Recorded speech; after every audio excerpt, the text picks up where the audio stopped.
Hello, everyone. Welcome to In the Neighborhood with your hosts, Tim Johnson and Stacy Borho. Together, they are finding out what makes the heart of the Heartland beat. They sit down with people in your community that lead organizations, businesses, and government. You'll learn who they are and what they're involved in and why. They are the people in your neighborhood. It's In the Neighborhood with Stacy Borho and Tim Johnson. Hi, Stacy. How you doing? I'm great. How are you, Tim? Doing good. Living in the neighborhood, you know? That's right. Did you know that Borho is in the middle of I do. neighborhood? I think I pointed it out to you at one time. It's right in the middle, Borho, right? Yeah, plain as day. Everybody's neighborhood, no matter She's what. in Can't the avoid it. Yeah, can't be more in the neighborhood. Thanks for watching. This is In the Neighborhood. We talk about community difference makers, and really our goal is to provide opportunities for people to volunteer and be involved with our community. You can complain about Peoria all you want, but you're not going to make a difference until you actually get out there and volunteer. Volunteer heroes, right? We're looking for those volunteer heroes. Watch for us on Facebook, YouTube, Peoria TV, that's I3 Broadband, Channel 17, and WPEO. And we're live on Facebook right now, so welcome. And today we're getting to welcome our guests, Julie Eliathamby and Everley Davis. Welcome. Thank you for having us. So you are you're part of the 1,000-pound projects, at least the 1,000 pounds kicked you off, right? Tell us a little bit about what your project is. Well, Peoria Grown is a volunteer team that's working on food insecurities issue in Peoria. So when we were looking into projects that we wanted to take on for the leadership for the 1,000-pound, this was one of the things that resonated with the team, and we thought, okay, what can we do about this? So we spent about a year looking into the issues and looking at what other projects and issues that we can work on, and we came up with 2 initiatives. One of it is getting access to healthy food, and the other part is the educational component part of it. So the access part is we're trying to work with each zip code that's we feel that was impacted with the closure of the Kroger stores, by working with local community gardeners in those zip codes, trying to connect them to the residents in each of the zip codes so that they can get access to fresh, affordable food. The second part is the educational component, which we felt was kind of missing, and we're like, what can we do with that? So we came up with a grocery store visits that we're partnering with Hy-Vee.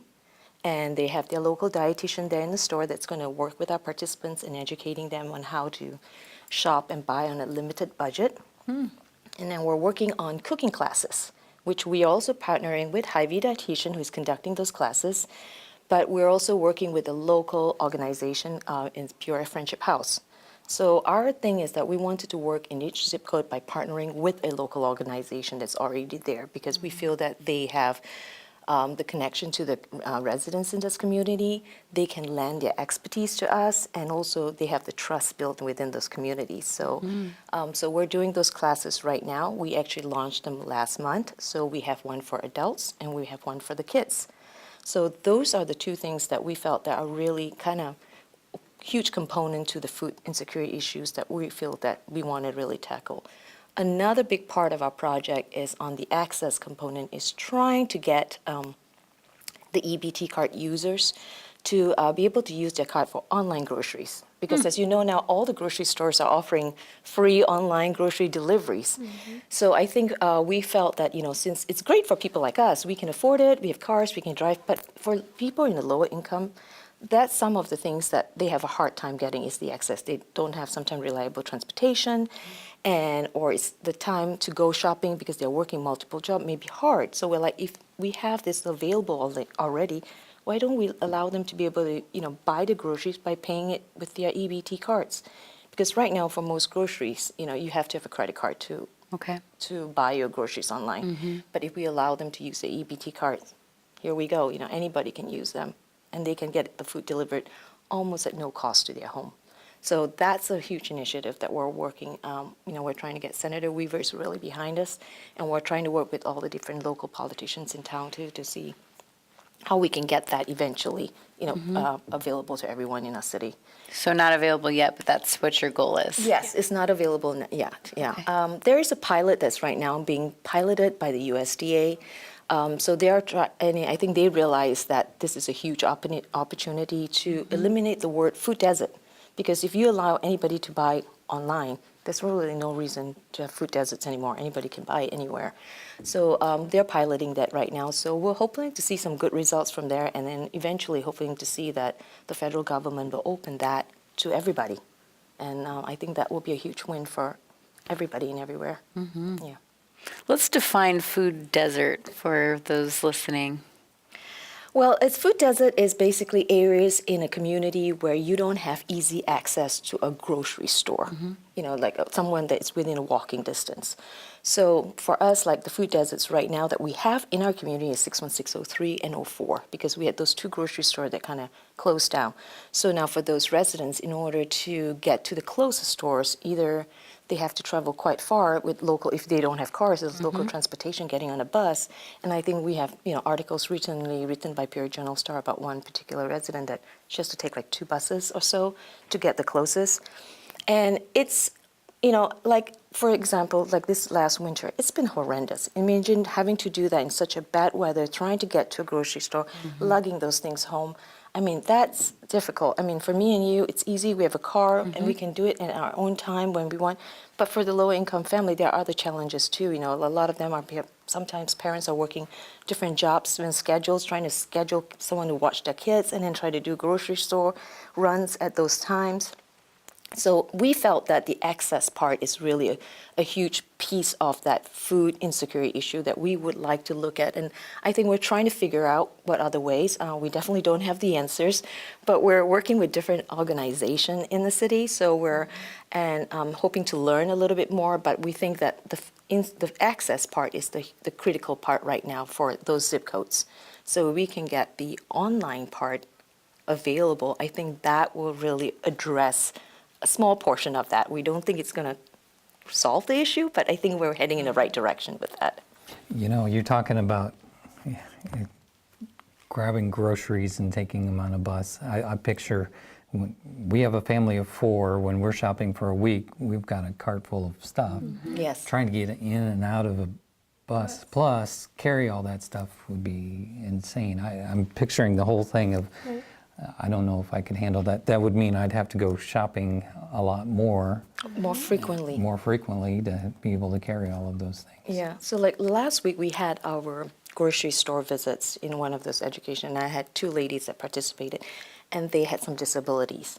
And what we do is we transport them. So they all meet at Friendship House, and we had a van, and we take them to Hy-Vee. And they were like, so we were asking them, how do you do it during those months when you don't, because they don't have a car? They said, it's hard. We're relying on family and friends to be able to take us, and because we have disability, getting up and down those buses is an additional challenge that we have to deal with.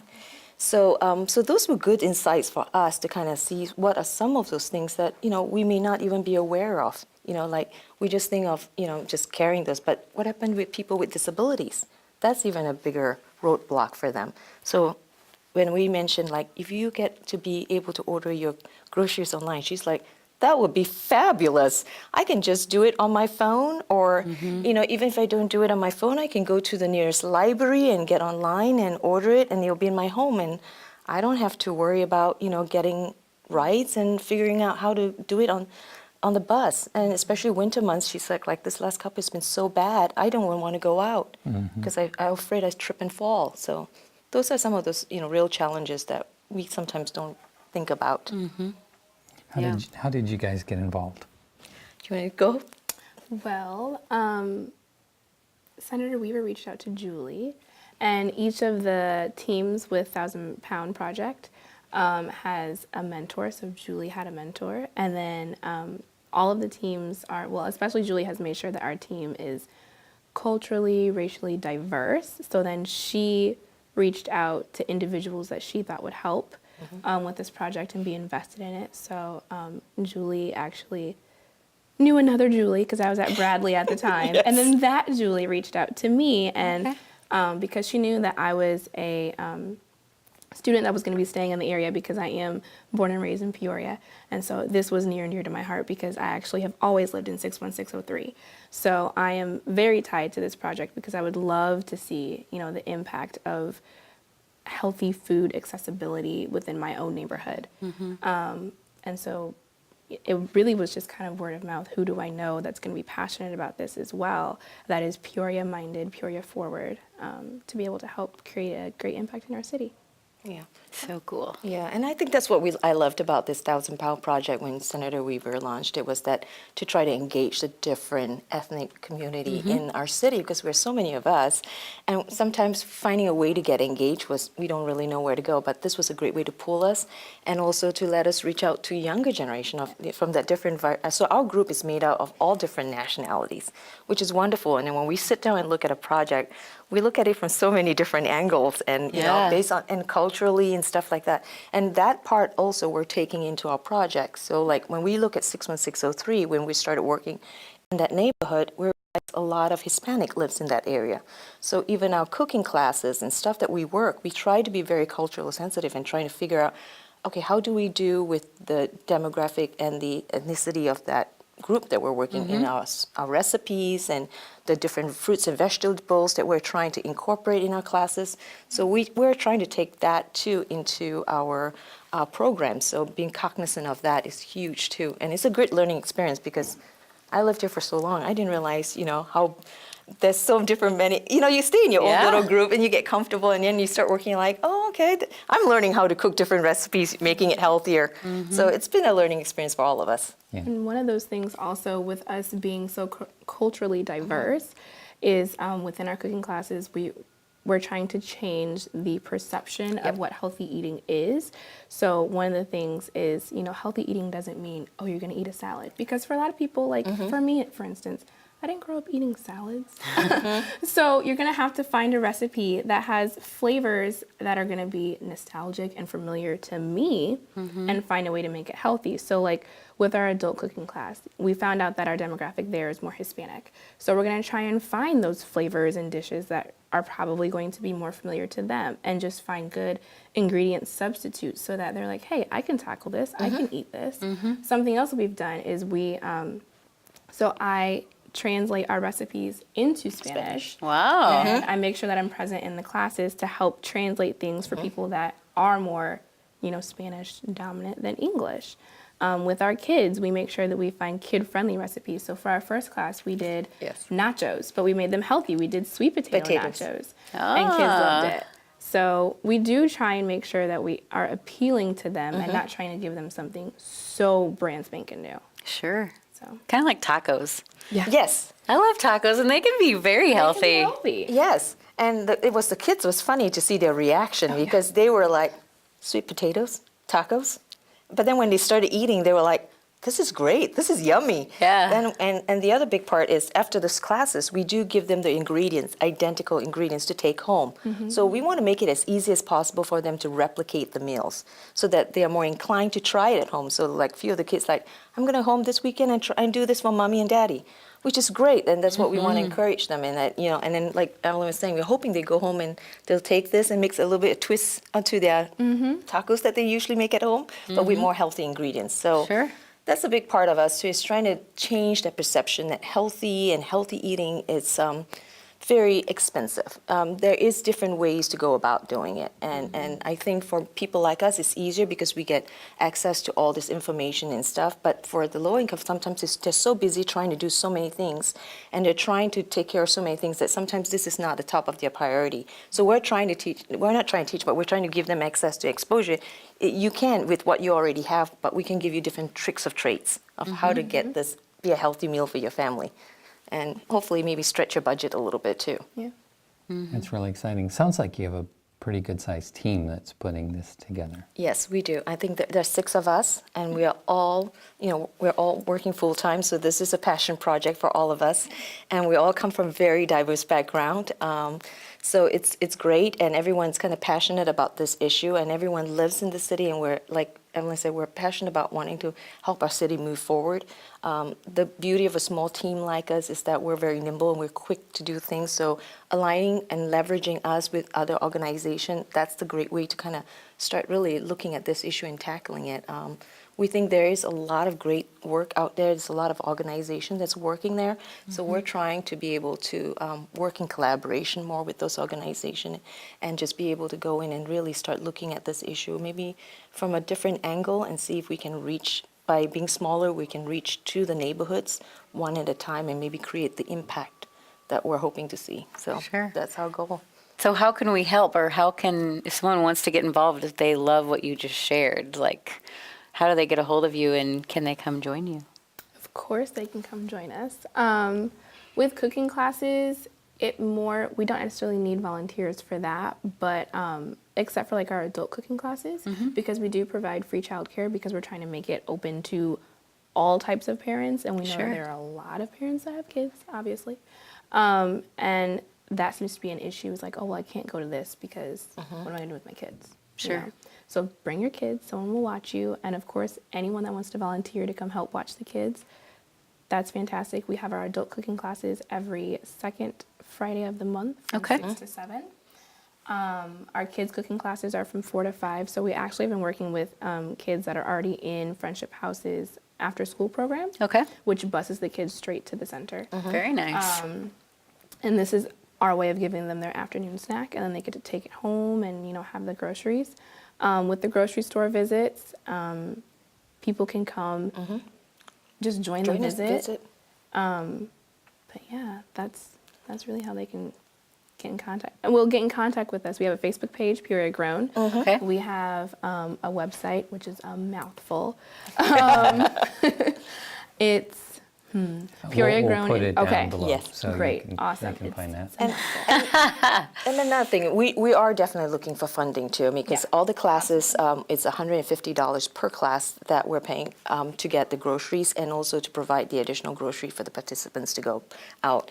Right now, we have phenomenal support from Hy-Vee, and they are a sponsor for those classes. But going forward, we'll be looking for sponsorship for those to continue those classes.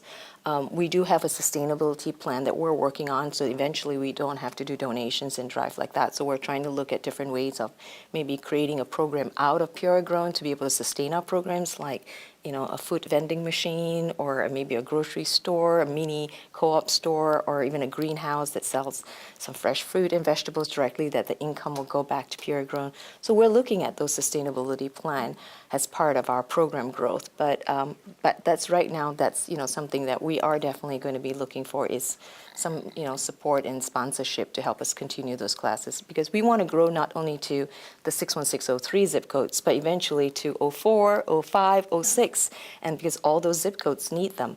And we're hoping to eventually even go to the schools, you know, and stuff. So whatever ways you can help us, we'll be open to it. You know, basically that's it. So one easy way is Peoria Grown on Facebook. Just do a Yes. search. There's no spaces in that for No. the search and everything. So Peoria Grown is probably one of the better ways to do that. Yeah. Wow, there's some pretty cool things with what you guys are doing. I love to see that you guys see a hole and you're filling it and Yes. really taking care of people there. So tell us some of your success stories that you've had. Do you want to do the cookie classes? Sure. Yes. Okay. So I think I see the most success with the kids in their cooking classes, because for a lot of them, eating healthy sounds gross. Especially when you have green things. So we just encourage each kid to take at least one bite, and it was phenomenal to see. So we did 2 recipes in our first class. We did tuna boats, like in cucumbers. And we also did the sweet potato nachos. And the kids immediately thought that they were gonna like the nachos like more, which a lot of them did. But after we like encouraged them to take one bite of the tuna boats, there was none left. And even kids that were not in the class making it, because there were smaller kids, we only Yes. allow kids 8 and up in the kitchen because we are using stoves, ovens, things like that.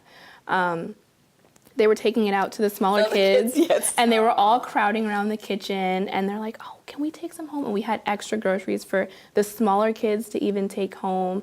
And they're like, yeah, we can make this at home with Mom. I'm like, that's awesome. Yes. Yes. So they are getting inspiration in the kitchen as well, like, oh, I can do this, and confidence as well, because we try and help them, like, what are the proper techniques to cut, and how do we wash things, and how do we know what's good, what's bad. I mean, even showing them some produce they didn't know the names of. So it's just all of that exposure, and now they're like, oh, and this tastes like this? I do kind of like this, you know, so. Yeah, and if they're out sharing with other kids and they're liking it, they're getting success and feeling success for themselves. Right. Thank you, Julie and Everley of 1,000 Pounds Project. And what's the name of your project? Is it Peoria Grown? Okay, so Peoria Grown. So make sure you go and check that out on Facebook. And if you would, take the time and share this program. Again, we're on Facebook and YouTube. So if you're on Indeed and want it, or LinkedIn, and you want it, I always do that with LinkedIn. I haven't heard that one yet. If you want to do that on LinkedIn, you can share directly from YouTube, and some of those are more successful than the Facebook ones. So make sure you share it there. And thanks for watching today. And thank you guys for joining us in the neighborhood. Thank you. Thanks. PeoriaLife.com